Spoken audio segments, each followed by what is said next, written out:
Ето, аз дишам, работя, живея и стихове пиша тъй както умея. Живота подвежди се гледаме строго и боря се с него, доколкото мога.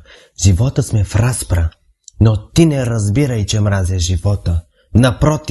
Напротив, дори да умирам, живота с грубите лапи лични, аз пак ще обичам.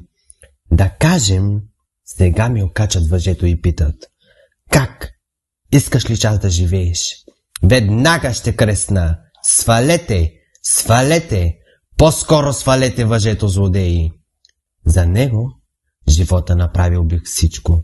Летял бих с пробна машина в небето, бих влезнал в взривна ракета, самичък. Бих търсил в простора далечна планета. Но все пак ще чувствам приятния гъдел, да гледам как горе небето синее. Все пак ще чувствам приятния гъдел, че още живея, че още ще бъда. Но ето, да кажем, вие вземете колко пшенично зърно от моята вера. Бих ревнал тогава, бих ревнал от болка, като ранена в сърцето пантера. Какво ще остане от мене тогава? Миг след грабежа ще бъда разнищен. И още по-ясно, и още по-право, миг след грабежа ще бъда аз нищо.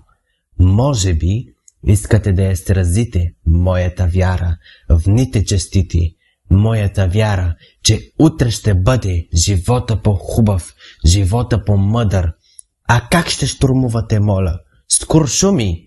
Не, неуместно, ресто, не струва. Тя е бронирана здраво в гърдите и бронебойни патрони за нея няма открити.